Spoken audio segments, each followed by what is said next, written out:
A Javier, muchas gracias por su intervención. Invitamos ahora al escenario a Carlos Andrés Moreno. Él es el vicepresidente de negocios de GFT, quien es el patrocinador oficial de esta conferencia. Carlos, gracias. Muy buenos días para todos. ¿Me escuchan bien? Ok, un gusto saludarlos. Bueno, muy emocionados de estar participando de este espacio de parte de todo el equipo de GFT global y regional. Les enviamos un saludo afectuoso y bueno, muy emocionados, como les decía, de participar en este espacio. Yo creo que básicamente es un espacio para conversar sobre integración regional, sobre evolución de los mercados, y desde GFT estamos súper convencidos de que la innovación tecnológica es un aspecto fundamental para ese proceso de integración de mercados y para la maduración de los mercados en nuestra región. Básicamente, para los que quizás no nos conocen, somos una firma global de origen alemán, especialistas en innovación. Somos top 3 en Latinoamérica en servicios de transformación y modernización para el sector financiero. Y bueno, como les decía, súper contentos de estar aquí conectando y conversando sobre los retos que tenemos como región. Básicamente, en GFT estamos convencidos que la innovación tecnológica nos ayuda a innovar en productos financieros, a robustecer el mercado, tener un mercado mucho más seguro, más robusto, más innovador y básicamente que sea un mercado mucho más accesible para nuestra región y para nuestros ciudadanos. Yo creo que es súper importante que los productos y los servicios financieros básicamente sean accesibles y democratizables en nuestra región y con base en eso que lógicamente podamos desarrollar crecimiento económico, podamos desarrollar instrumentos financieros cada día más innovadores y que lógicamente eso nos traiga potencial de crecimiento y mejorada en la calidad de vida de nuestros ciudadanos en toda la región de LATAM. Conectando con eso, quisiera presentarles al doctor Klaus Schmid-Hebel. El doctor Klaus es un referente en economía y en mercados capitales en nuestra región y hoy va a compartir con nosotros una mirada, digamos, profunda sobre la transformación de los mercados y los retos y oportunidades que tenemos en la región para el desarrollo de los mismos. Con ustedes, el doctor Klaus Schmid-Hebel. Un gusto.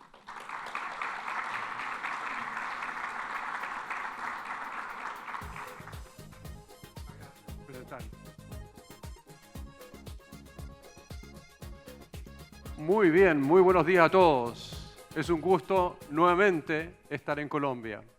Y quiero agradecerle en particular a Juan Pablo Córdoba, Jenny González y ciertamente a Nicolás Mayorga, con quien hemos interactuado mucho en las últimas semanas para sugerirme los temas principales de esta presentación.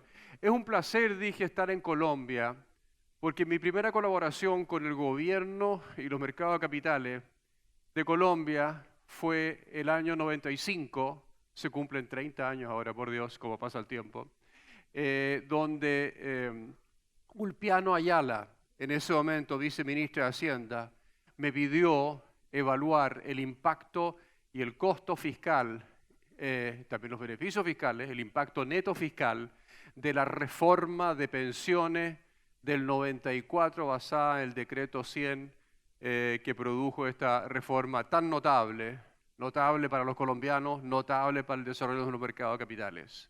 Y desde ese entonces en adelante he estado muchas veces en conferencia en esta misma sala, en otras salas en Medellín o en Bogotá, y siempre un placer enorme estar en Colombia, en vuestro maravilloso país. Yo hablaré sobre las decisiones globales y los efectos regionales, y este no es, como ustedes bien saben, igual que yo, no es un año ausente de decisiones globales, de algún líder particular global y de otros más, ¿no es cierto?, que tienen impactos sobre la región, que tienen efectos, de los cuales nacen retos de cómo enfrentar esos anuncios y a su vez oportunidades para nuestra región, oportunidades económicas y también políticas o de integración internacional, política, económica y financiera. Yo quiero hablar de 6 temas. Uno es sobre economía y geopolítica mundial, luego pasar a estabilidad fiscal y financiamiento externo, Un tercer tema, y yo quiero relacionar el sistema de pensiones y su relación con el desarrollo económico y financiero. Y hablando de finanzas, como la importancia de hacer crecer nuestro mercado de capitales internos que a su vez se integran internacionalmente, subregionalmente, idealmente mundialmente.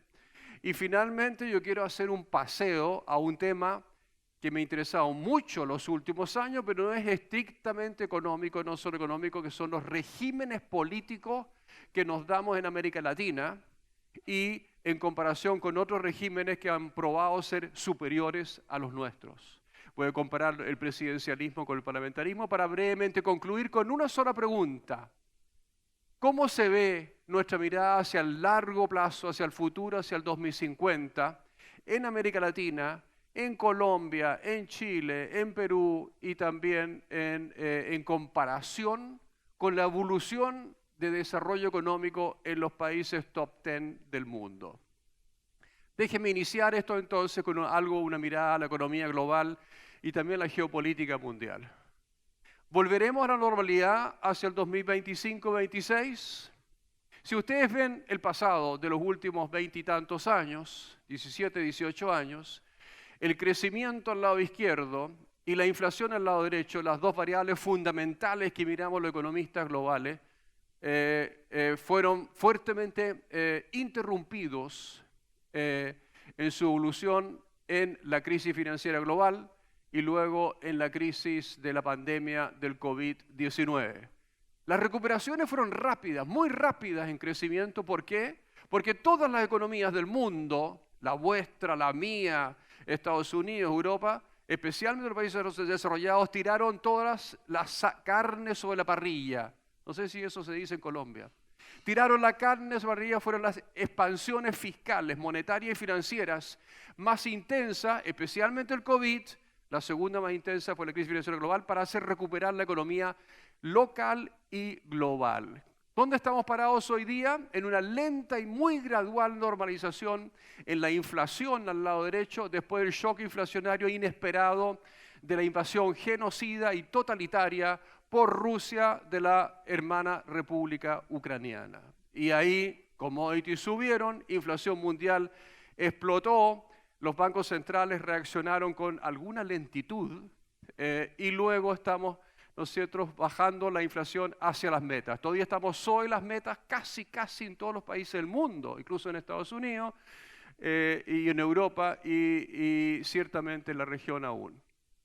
En eso estamos entonces hacia una eventual normalidad y sin embargo el escenario base de crecimiento es mediano, es mediocre y además está tremendamente afectado por riesgos adversos. Los riesgos adversos se han multiplicado en los últimos años, especialmente en el año en curso, el 2025. Y acá quiero identificar solo 5, son muchos más, pero los 5 que coyunturalmente son importantes.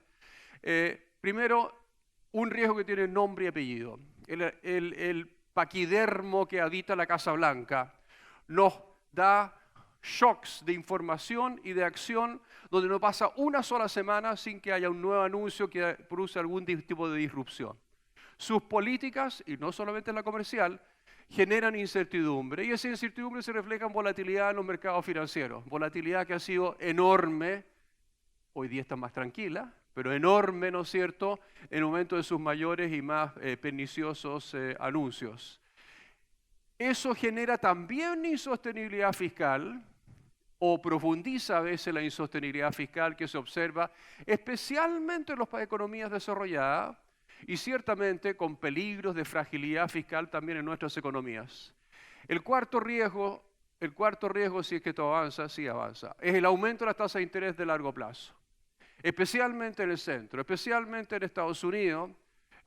Claro, hay semanas y meses en los cuales los bonos a 10 años, los rendimientos están bajando, pero es preocupante para el futuro la concatenación de política fiscal, especialmente fiscal, y a las aún altas tasas de corto plazo de la política monetaria, ¿no es cierto?, en Estados Unidos. Y lo mismo se puede decir de muchas otras economías. Costo del capital más alto es el que se anticipa para un buen futuro en adelante. Y finalmente algo que tiene un origen puramente político y militar, que es la fragmentación geopolítica y la desglobalización en materia de entendimiento político y desglobalización, por supuesto, en su dimensión comercial provocada por las decisiones de Trump. El primer shock de Trump implica un riesgo intenso para globalización, estabilidad y democracia que tiene que ver con su anuncio tarifario. I am a tariff man. When people or countries come in to raid the great wealth of our nation, I want them to pay for the privilege of doing so. Populismo puro, mentira absoluta. El 99% de los economistas están de acuerdo que imponer tarifas elevadas al comercio, a las importaciones por parte de un país daña fundamentalmente a ese país, pero también daña al resto del mundo cuando ese país es grande, cuando es Estados Unidos.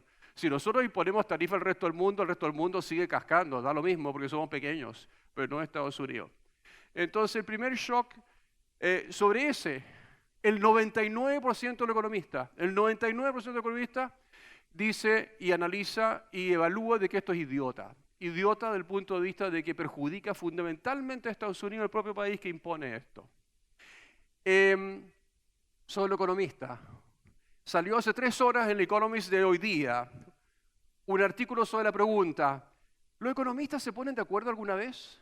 Sorprendentemente, basado en papers y en estudios, los economistas estamos de acuerdo el 86% de las veces en evaluar como correctas o incorrectas ciertas medidas de política económica o ciertos fenómenos económicos.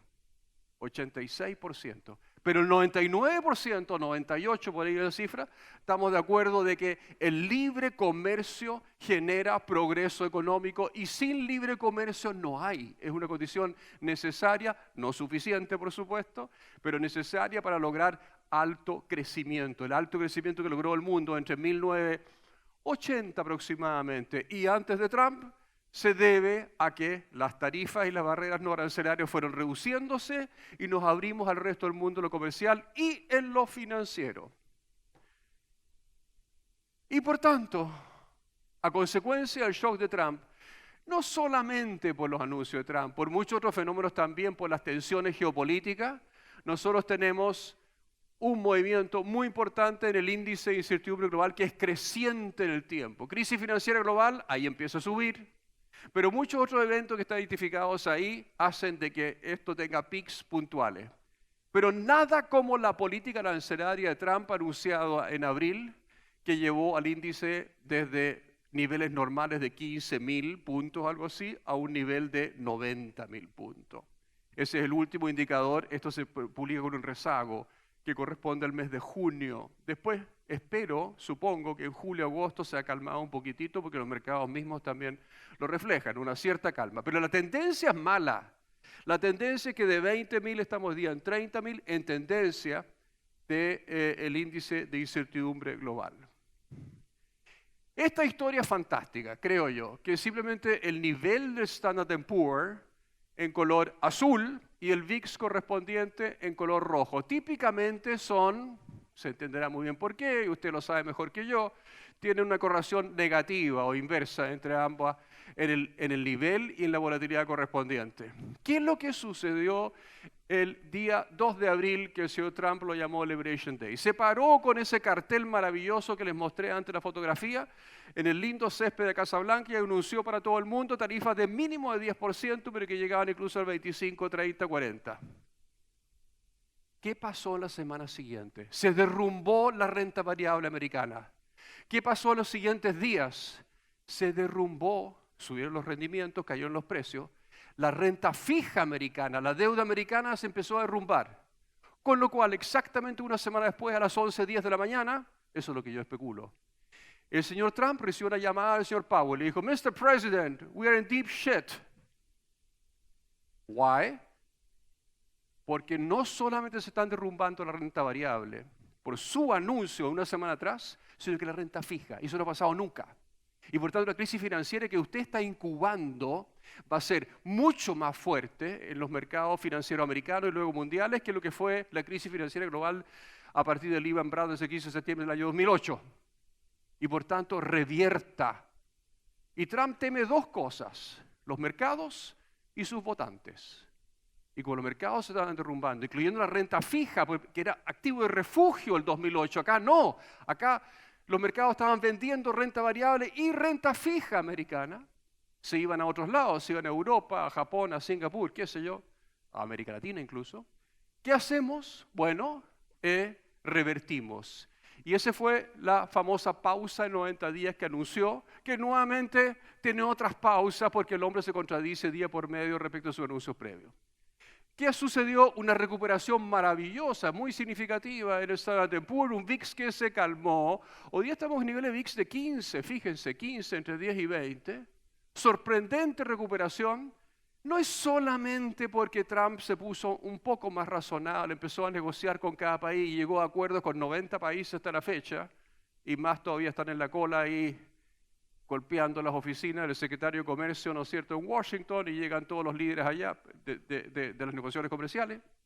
Se recuperó no solamente por eso, porque de alguna forma reculó Trump en alguna medida, sino que además porque, bueno, están los magníficos 5 o 7 tecnológicos que llevan buena parte del mercado. ¿Te parece? Hoy día, ayer y anteayer hubo fuertes dudas, y algo cayó el Nasdaq y algo cayó porque ya no se cree que las valuaciones son las correctas. ¿Podría haber una burbuja en eso? Sí, podría haber, sin duda. Entonces, esa es la evolución en Estados Unidos. El Trump Shock, ¿qué es lo que generó inicialmente? Fíjese, el Fondo Monetario en abril, columnas azules, abril del 2025 pronosticó una caída muy fuerte de crecimiento al mundo a la luz del Liberation Day. El WIO en abril sale como el 15 de abril aproximadamente y tomó en consideración el Liberation Day Announcement y se puso muy pesimista. El mundo caería de 3,3 a 2,8 el año 2025 en crecimiento. ¿Pero qué pasó después? Se dieron cuenta, el fondo, y todos los economistas del mundo nos dimos cuenta, me incluyo, de que en realidad el efecto no era tan brutalmente negativo ni para el mundo ni para Estados Unidos. Era negativo, sin duda, pero no era tan, y se corrigió al alza el crecimiento para el mundo a 3,0, se corrigió marginalmente al alza para Estados Unidos, muy fuerte para China, algo para la zona euro, algo para la TAM, y algo análogo al 2026. Es decir, esto tiene un costo en crecimiento, número uno. Número dos, el costo mayor para Estados Unidos que para las otras economías. Por supuesto, porque ellos imponen los aranceles sobre sus propias importaciones. Genera más inflación y menor crecimiento en Estados Unidos. Y tercero, no es tan malo como después de un par de días del anuncio creíamos los economistas del mundo que era aero. Pero hubo un segundo shock. El señor Trump no se queda sin intervenir con shocks importantes cada mes. Y esto fue en julio. El 4 de julio, el mismo césped lindo de la Casa Blanca firmó el Big Beautiful Bill, que es el acto de irresponsabilidad fiscal, no sé si el mayor de la historia americana, pero uno de los mayores. Implica un aumento del gasto, una reducción de impuestos que va a elevar, váyase abajo a la derecha, abajo a la derecha. Primary Deficit Increase and Interest Payments. Bill as written, 3 puntos más de Primary Deficit Increase por ese acto de irresponsabilidad fiscal sobre un déficit que ya está en 5 o 6% hoy en día antes de ese acto.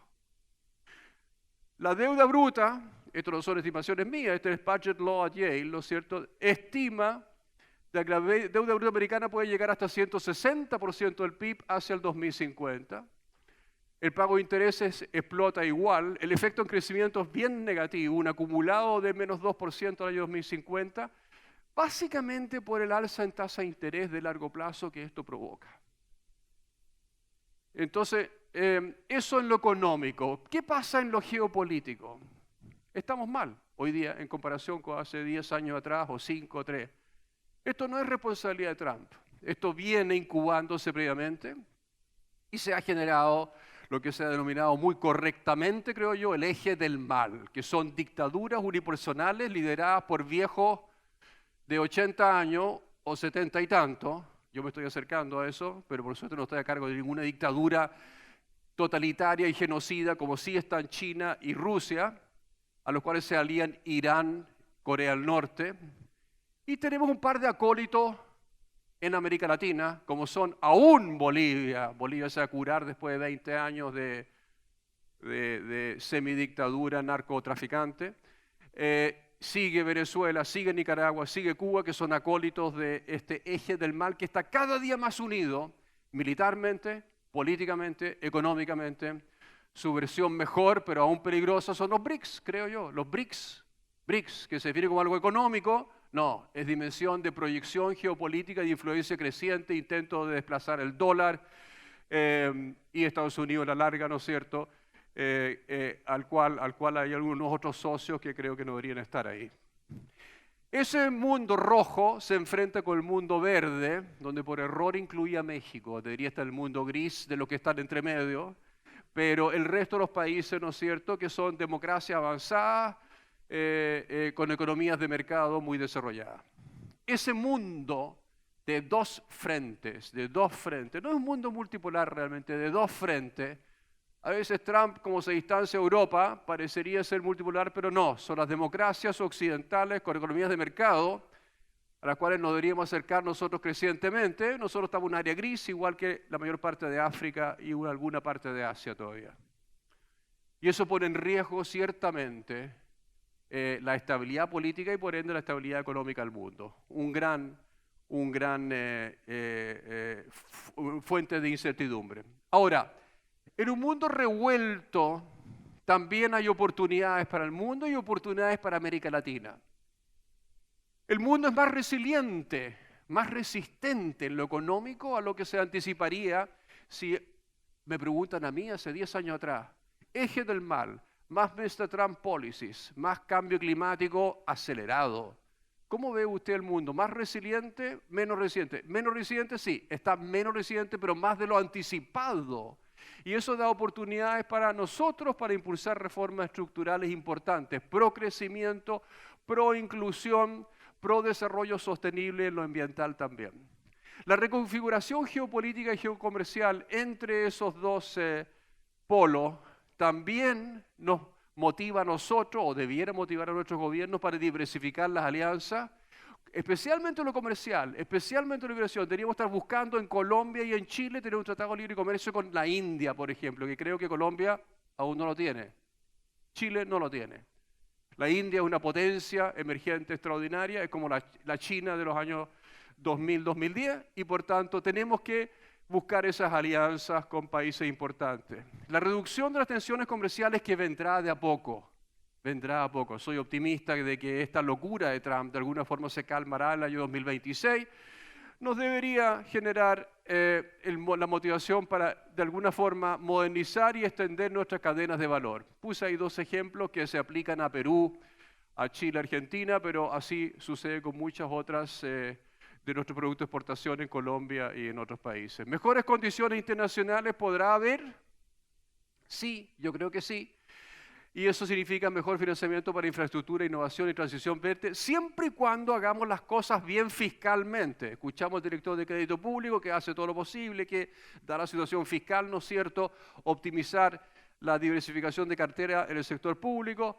Ustedes están acá, por supuesto, porque le ayudan al sector privado y a los colombianos a diversificar su cartera regionalmente y mundialmente.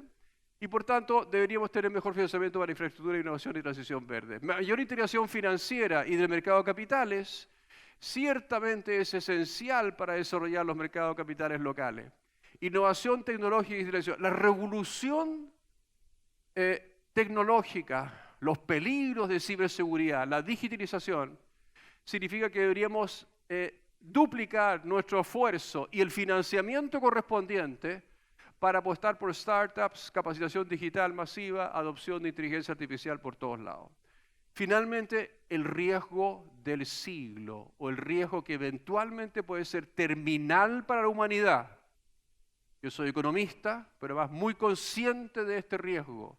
Terminal, lo digo intencionalmente y justificadamente, terminal para la humanidad, que es la combinación de cambio climático y destrucción de nuestras biodiversidades.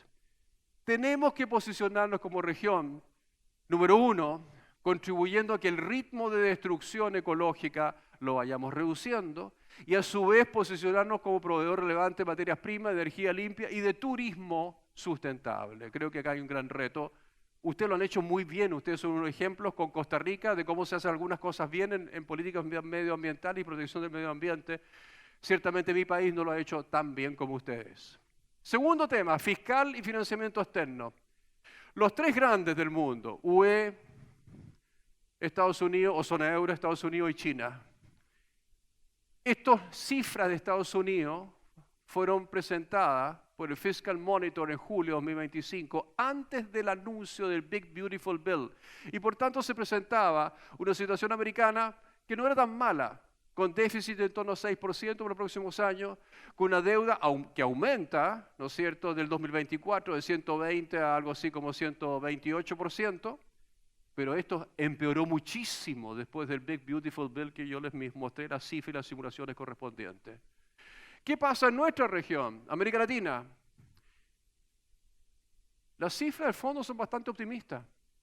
Son bastante optimistas para nuestros países todos, para América Latina como un todo, ¿no es cierto? El déficit caería de 5 a 3% los siguientes años. La deuda bruta subiría poco, en torno al 70%. Ustedes están por debajo, Chile está por debajo, Perú está por debajo de esos niveles promedios de deuda de América Latina. Y ciertamente no hay un panorama malo acá, pero me temo que eso también tiene está sujeto a muchos shocks idiosincráticos políticos de cambios de gobierno que pueden haber en Colombia el próximo año, en Chile el próximo año, en Bolivia este año aún, etcétera, que podrían incluso presentar eventualmente una situación de mejoría respecto a estas proyecciones. En Chile lo estamos haciendo mal.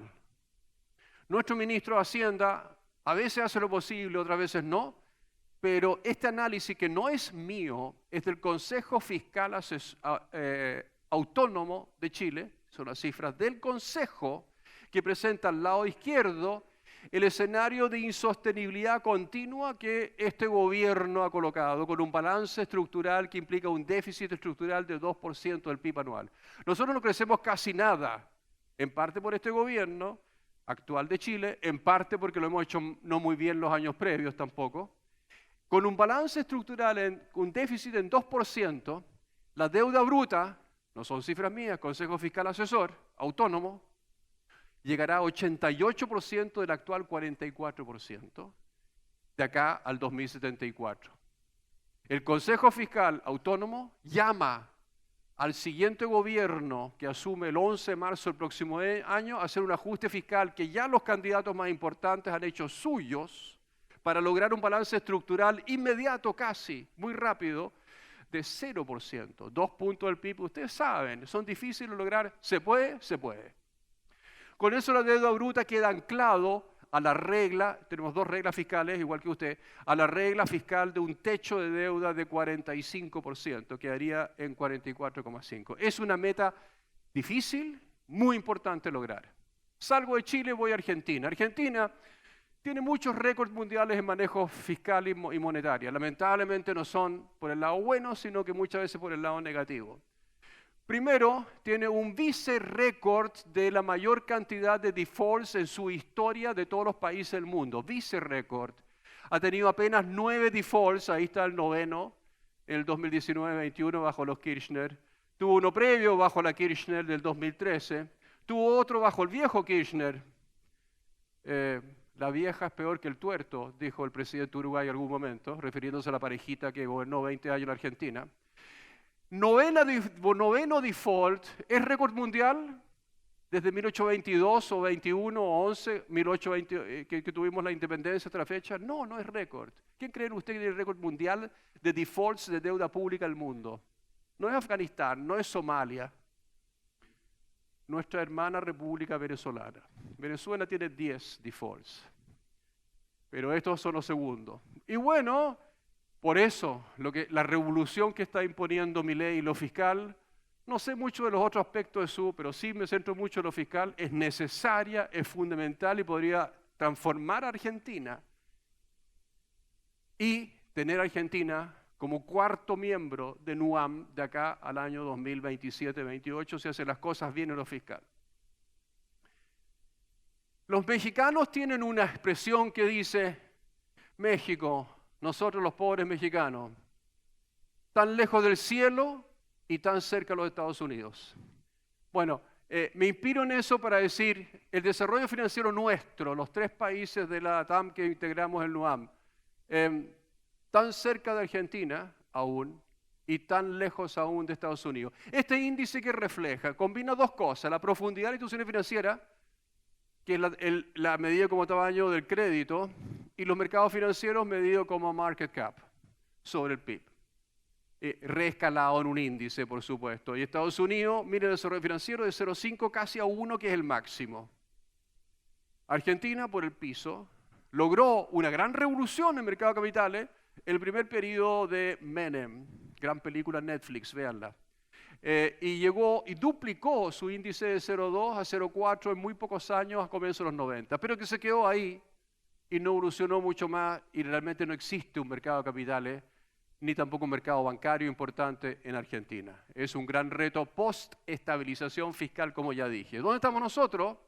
Perú, miren, logró un buen cambio desde el año 90, de 0,2, algo así como 0,4 ahí. Pasó a Argentina en el año 2009. Colombia muy similarmente, a niveles mayores, un poquito superiores a Perú, ¿no es cierto? Y también pasó a Argentina. Y nosotros empezamos bien por nuestra reforma en los años 80, empezó a crecer muy fuerte en los años 90 y hoy día estamos en 0,5. Pero todavía falta mucho, a una gran distancia de Estados Unidos, para qué decir de Luxemburgo, de Singapur, que nunca vamos a llegar porque son centros financieros globales, pero ciertamente una tarea importante por profundizar nuestro mercado financiero. Pregunta siguiente, ¿las bolsas nuestras en UAM se contagian mucho con Estados Unidos o responden a shocks idiosincráticos en cada uno de nuestros países más bien? Acá están los índices. Fíjese, Estados Unidos, el derrumbe del Liberation Day, la línea negra abajo, respecto de, perdonen, respecto del 1 de enero, nivel 1, ¿no es cierto?, el derrumbe, y posterior enorme recuperación de la renta variable americana. ¿Qué pasó en otros países? No hubo derrumbe por Liberation Day, pero hubo correlación importante, y ciertamente después una recuperación notable que ha sido identificada acá también por Jenny, creo yo, en tu presentación, la recuperación enorme de la bolsa colombiana, ¿no es cierto?, la chilena, la peruana. ¿Qué pasó esos 7 días, del 2 al 9 de abril? La correlación es altísima, debe ser en torno a 0,9 en esos 7 días. Ahora, sacar correlaciones que se dividen en estadísticas significativamente en lo estadístico por 5 días no vale mucho. Entonces la pregunta es, ¿cuál es la correlación en el año del 1 de enero hasta la fecha? Ahí están. La correlación chilena y colombiana es apenas 0,33, 0,34. ¿Es eso bueno? ¿Es eso malo? Yo creo que no es malo en la medida en que esa correlación, que es positiva por supuesto, pero es relativamente baja en comparación con la peruana, que es 0,68, obedezca a noticias domésticas, a evoluciones políticas y económicas en nuestros países que sean favorables. Pero si es por malas noticias, esa correlación baja es mala, por supuesto. Entonces, depende. Yo diría a priori que esto es bueno o malo, esa diferencia, que es tan grande, el 2-1, la correlación entre Chile y Colombia, por una parte, y Perú, que es mucho más alta. Les dejo a ustedes la pregunta, no sé muy bien la respuesta. No he hecho el análisis de descomposición de varianza que habría que hacer. Pasemos ahora a estabilidad fiscal. ¿Cómo contribuye la estabilidad fiscal? ¿Cómo contribuye una mayor estabilidad fiscal al financiamiento externo y la profundidad del mercado? Muy positivamente. Estabilidad fiscal es requisito sine qua non a través de todos esos mecanismos que yo puse ahí en la parte roja, en la parte azul. Promueve financiamiento externo y profundidad de mercado. Deje pasar a pensiones y desarrollo económico muy brevemente. Y acá yo voy a simplemente reproducir las 3 características deseables o conjunto de características deseables de un buen sistema previsional de Mercer CFA Institute Global Pension Index, en el índice global de pensiones, que evalúa a partir de una metodología que está basada en 3 pilares: la adecuación del sistema, cuántos beneficios paga, el diseño, los ahorros totales, el apoyo fiscal que recibe, en complementariedad, el pilar 1, digamos, en complementariedad al pilar 2 o 3, y otras dimensiones. La sostenibilidad, que tiene que ver con activos totales, la cobertura demográfica, las contribuciones, la demografía futura, la deuda pública, el crecimiento. Y finalmente la integridad. ¿Cómo está regulado? ¿Cuál es la gobernanza de los fondos de pensiones, de las administradoras? ¿Cuál es la protección social o en la vejez que provee? ¿Cómo se comunican? Y los costos. Y los costos, muy importante, ¿cuánto cobran? Y aparte de eso, a partir de esos tres pilares, lo que hace este instituto es clasificar a todo el mundo que tiene sistemas más que embrionario, medianos o grandes, importantes, de administración de fondos de pensiones privados, por el lado del sector privado. Y acá hay 5 o 6 categorías de distintos niveles o puntuaciones. Mayor de 80 puntos, en la categoría 1 hay países como Escandinavia más Israel. Categoría segunda, B más, Singapur, Australia, Finlandia, Noruega. Categoría 3, habemos 3 países ahí que tenemos desarrollo y todavía están en el área roja, que tiene una estructura sana, con muchas características buenas, pero tiene ciertas áreas de mejoría. Esos son los sistemas de Uruguay, México y Chile, según Mercer. Siguiente categoría, un poco más baja, Colombia. Un sistema que tiene algunas características buenas, pero también tiene riesgos mayores que deberían ser de alguna forma considerados. Sin estos cambios, su eficacia o su sostenibilidad a largo plazo puede ser cuestionada. Ahora, esta evaluación fue antes de la reforma que hizo Colombia el año 2024. Y por tanto, esto podría haber cambiado ahora. ¿En qué dirección lo evalúan ustedes? Porque yo no soy experto en su reforma, pero probablemente sea hacia abajo. Y después, la categoría penúltima, Argentina. Argentina, algo así como el día 15 de noviembre, tú me corriges, estimado Roberto, el 15 de noviembre de 2008, en plena crisis financiera, un mes después de Lehman Brothers, decidió robarle a 11 millones de argentinos sus ahorros previsionales, estatizar las AFP y estatizar las compañías de seguro que administraban fondos de retiro ya de personas retiradas, ¿no es cierto?, del sistema. Y esto, por supuesto, la llevó de una categoría intermedia a la categoría que es casi el bottom del mundo, ¿no es cierto?, un muy mal sistema, un reparto que paga malas pensiones, están mal administrados y donde uno sospecha que no todos los fondos que contribuyen los trabajadores a este sistema de reparto no vayan a manos privadas de los administradores correspondientes en los gobiernos anteriores argentinos. Un aspecto muy puntual, lo mencioné, son comisiones.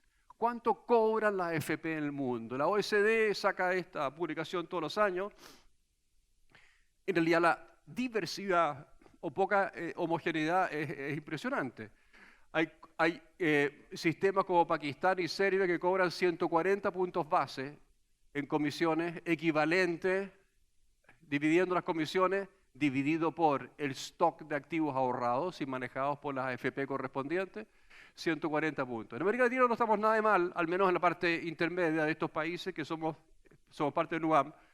Colombia y Perú con 0,6665%, empatados ahí, que no son contribuciones altas si uno las compara con las cotizaciones o los commissions o los fees que cobran bancos privados, wealth management, bancos de inversión, que muchas veces son mucho más altas que eso.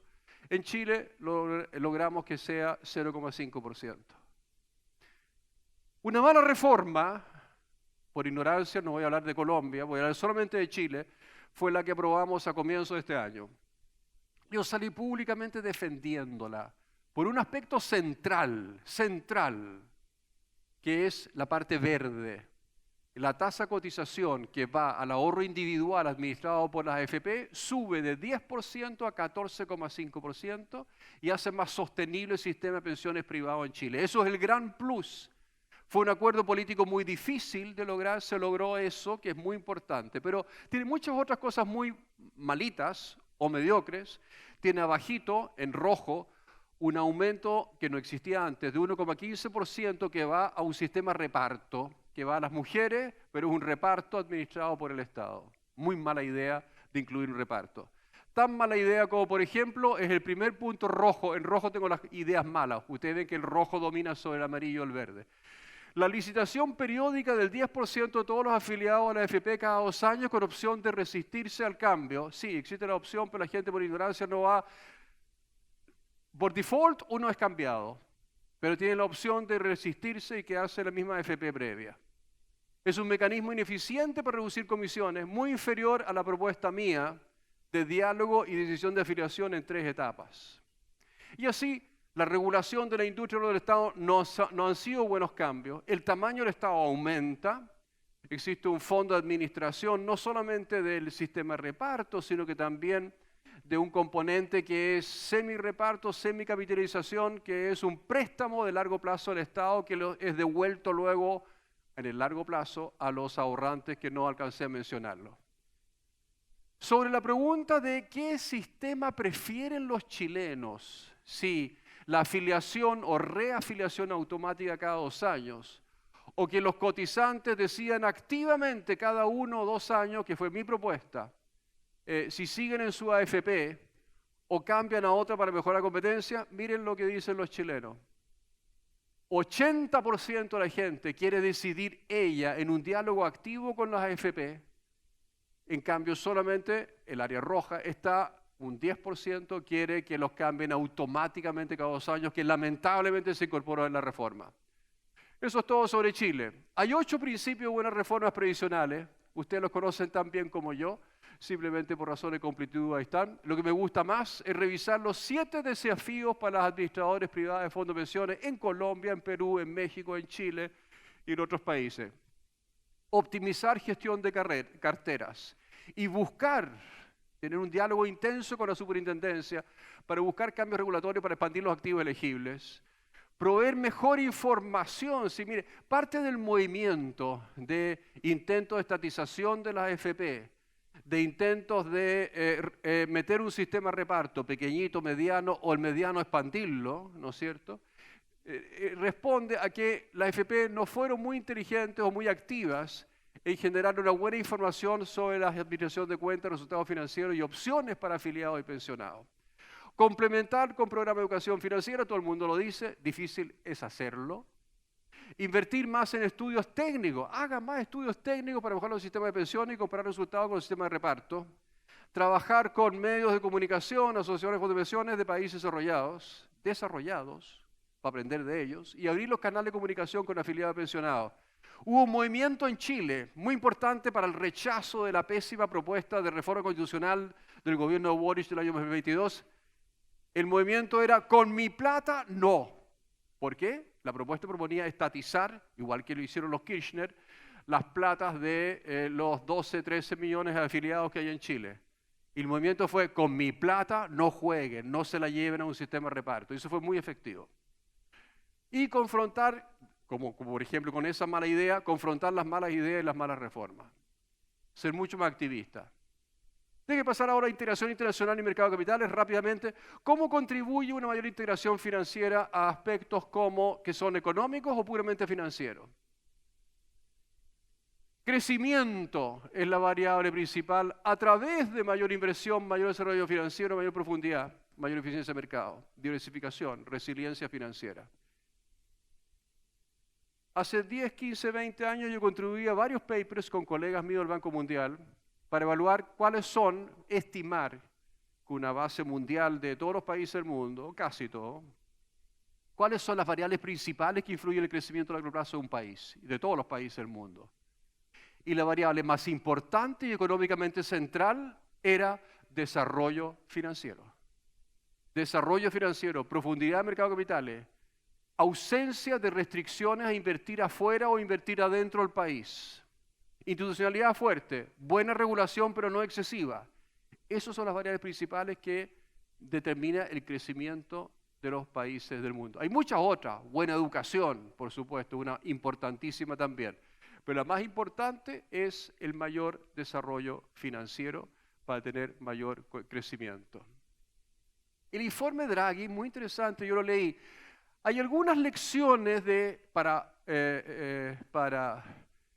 nosotros, para las bolsas locales, para los mercados financieros y capitales en nuestros países, que podríamos tomar del informe del Draghi. Revitalizar tu titularización, securitization. facilitar la inversión, consolidación de infraestructura de mercado. Perdone, por favor. Movilizar el ahorro hacia inversión productiva. Todos son medidas que, por supuesto, son medidas sobre algo que no existe o de forma muy imperfecta en los distintos países miembros de la Unión Europea, pero hay algo que aprender de ahí. Lo recomiendo. Recomendaciones para la región respecto a su integración financiera. Sí, claro.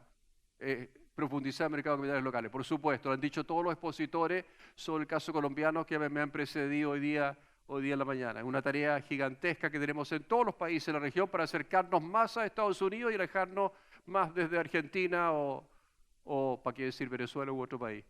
Segundo, avanzar en la integración financiera de nuestras bolsas, de nuestros mercados, de nuestras opciones de inversión y de ahorro.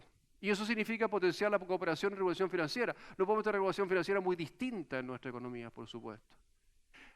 Reforzar como condición de lo anterior la estabilidad macrofinanciera, la institucionalidad fiscal y hacer reformas estructurales para elevar la productividad que hagan interesante invertir en nuestra economía nuevamente y con mayor intensidad y mayor fortaleza. Esto tiene que ver con política también. Y en política, una sola dimensión que discutimos poquísimo en nuestra región.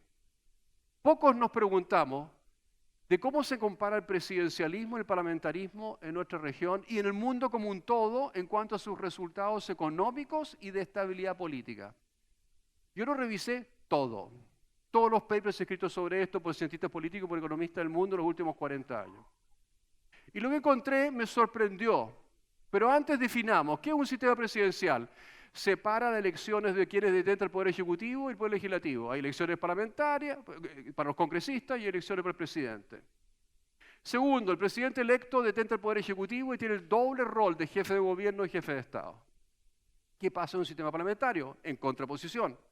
La elección de los parlamentarios genera tanto el poder legislativo que a partir del cual ellos votan por una coalición para formar el poder ejecutivo, encabezado por un primer ministro.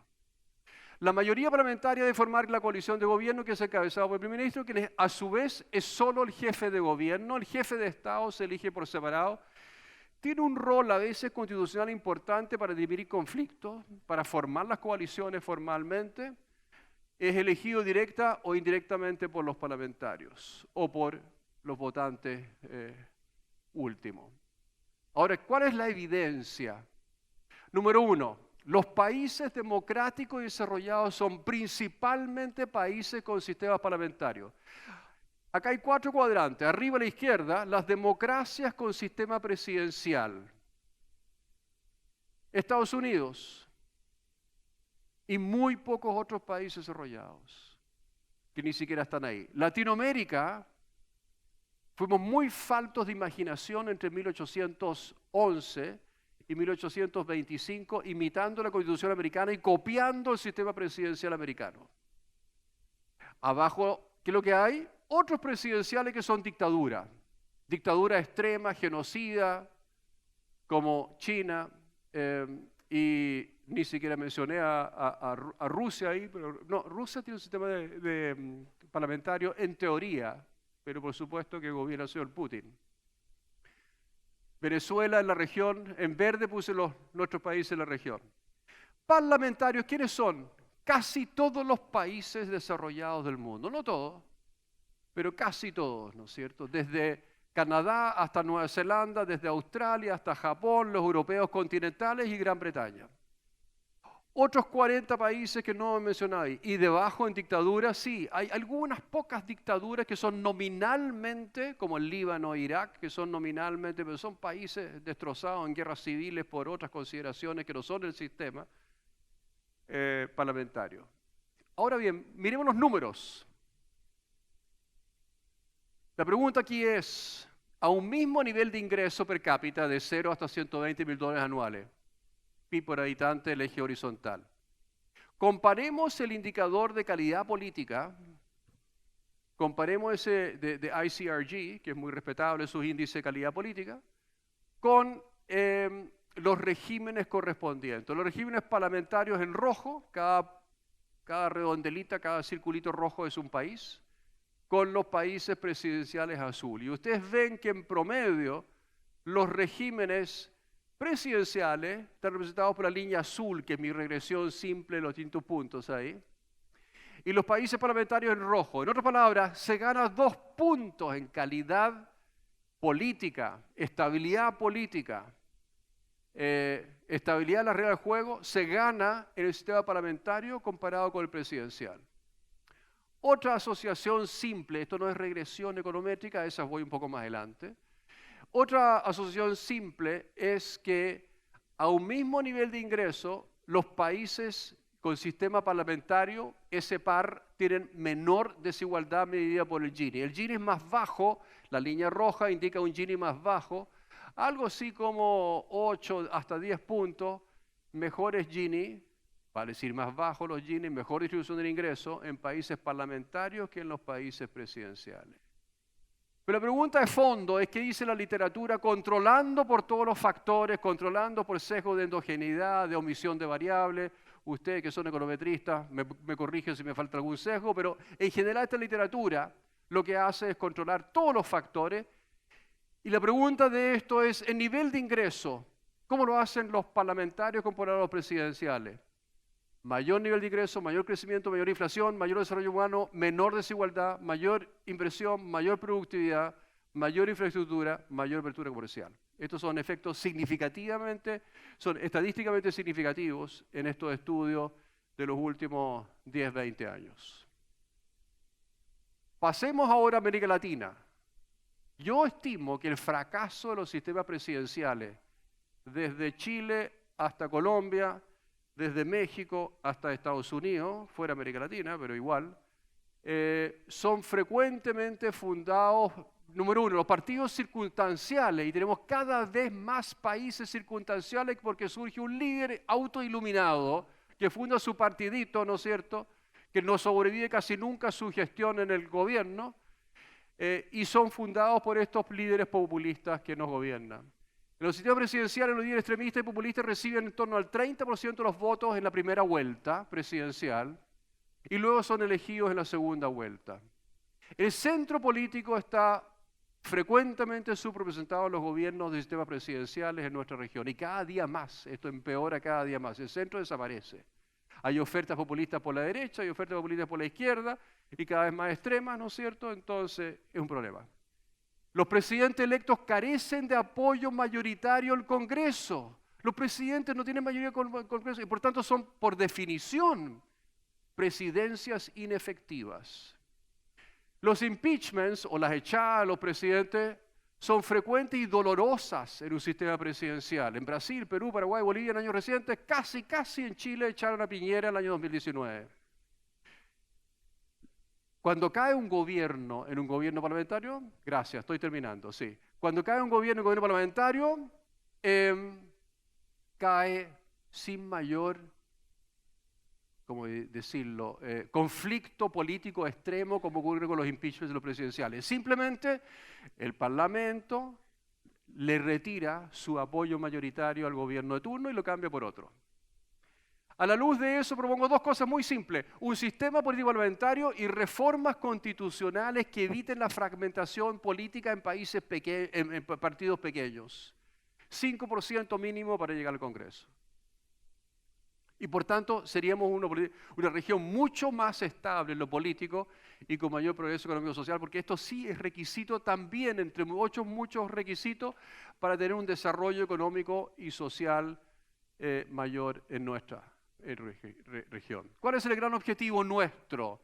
Nuestro es el NUAM, nuestro para todos los ciudadanos de América Latina.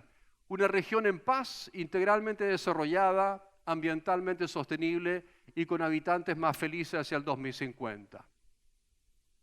Acá tengo 12 indicadores autoseleccionados por mí nomás, donde evalúo en distintas encuestas y fuentes serias las distintas dimensiones que hacen el desarrollo integral para un país, desde PIB por habitante hasta la distribución, desde la felicidad hasta la seguridad, desde la libertad económica a la calidad de vida.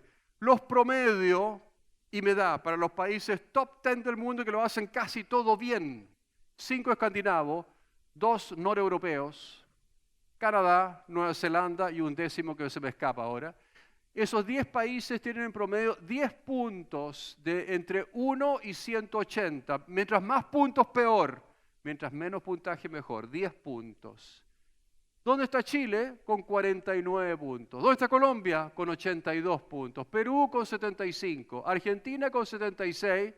Y por supuesto con Haití, cerca de Haití está Venezuela con 130 puntos. Lo hace casi mal en todo. Tiene un récord mundial venezolano, no solamente de repudio de deuda pública, tiene un segundo récord mundial que es mucho más grave.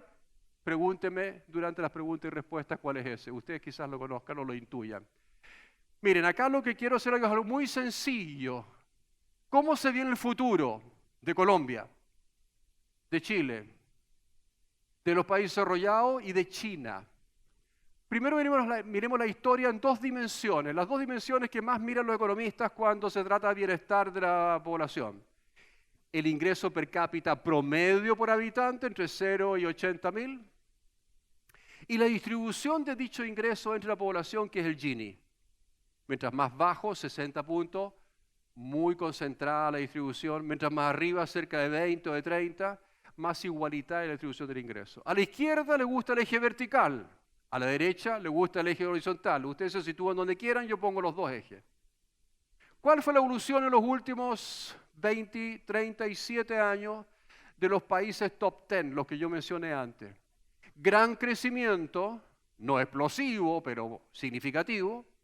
Pasaron de un ingreso per cápita de 38.000 a otro de 58.000 en 37 años, per cápita. Y la distribución empeoró. Mucho, no, pero empeoró. ¿Gracias a quién? Avances tecnológicos y China, que les quitó trabajo manufacturero de bajos ingresos en los países desarrollados. China. Lo que está muy bien es competencia internacional. Segundo, hablando de China, ¿qué hizo China? Bajo la gloriosa dirección del Partido Comunista de China, el partido más genocida, asesino y totalitario de la historia de la humanidad, que nominalmente es marxista y leninista, lograron la mayor concentración del ingreso de la historia de la humanidad también. Pasaron de un Gini, sociedad igualitaria completamente igual, el año 87 un Gini de 26, a un Gini récord de 49 ahí por el año 2015. Crecieron como locos, a un 7,5% promedio en ese periodo, y llegaron en 2024 con un Gini mediocre de 40 y, qué sé yo, 52, y un ingreso per cápita a paridad de poder de compra de $20.000. ¿Qué hizo Chile, mi país? Moverse de abajo a la izquierda, que es muy malo estar abajo a la izquierda, muy malo, bajo ingreso per cápita, alta concentración, se movió en una trayectoria virtuosa que es subir hacia la derecha y hacia arriba. 87, 2024. Mejoró la distribución del ingreso mucho, en algo así como 17 puntos o algo así, o 20 puntos, en 37 años, más o menos un punto por año, más o menos, un poquito menos, 0,6, con un crecimiento fuerte, pero que se fue apagando los últimos años. ¿Qué hizo Colombia? Altos y bajos. Empezó más alto que Chile en distintos aspectos y está un poquito más atrás de Chile en las dos dimensiones. ¿Cuál es el futuro? ¿Hacia dónde vamos? ¿Hacia dónde vamos? Y con eso termino, queridos y estimados asistentes a esta magnífica conferencia. Si uno proyecta el crecimiento per cápita de los países desarrollados, uno llega hacia la derecha de $60.000, algo así como $75.000 en los siguientes 25 años. De distribución no tengo idea y por tanto lo dejé plano. No sé si va a mejorar o empeorar el Gini. Quizás empeore algo. ¿Qué pasa con China? No va a crecer al 7,5%, pero va a crecer quizás al 4%. Lo que per cápita es algo así como el 3,5%, o 4% también, porque la población china está decreciendo o quedando estable. Van a seguir creciendo al 4% anual y eso los lleva a 2050 a $40.000. ¿Qué pasa con Chile? Chile, igual que Colombia, tiene 3 caminos. Un camino bueno de reformas estructurales fuertes y efectivas para lograr inclusión de nuestra población sin educación ni salud, mayor oportunidades para los pobres, fuerte crecimiento, mejora distribución del ingreso. Chile igual, eso es lo que llamo Chile por buen camino, con reformas importantes y bien diseñadas e implementadas. Si Chile hace lo mismo lo que hizo los últimos 3 años bajo el gobierno actual, la puntita amarilla es brevísima, brevísima, y llegaremos un poquito más alto que ahora. Si Chile se inspira, como alguna precandidata a la presidencia hoy día propone activamente, seguir ejemplos de Cuba y Venezuela, bueno, volveremos para abajo como hizo Venezuela sistemática y exitosamente en los últimos 25 años. Y para Colombia es similar. Colombia por un buen camino puede llegar a los $30.000 en 2050 si crece, no me acuerdo de la cifra que imputé, pero debe haber sido algo así como un 2,5% per cápita, 3% per cápita, algo así. Colombia por buen camino, Colombia por mal camino y Colombia estancado en las cifras correspondientes. Por tanto, con políticas radicalmente mejores que las actuales, radicalmente mejores, nosotros podremos retomar la senda del desarrollo del 2050. Y por tanto, hagamos muy bien nuestro trabajo pendiente. Muchas gracias.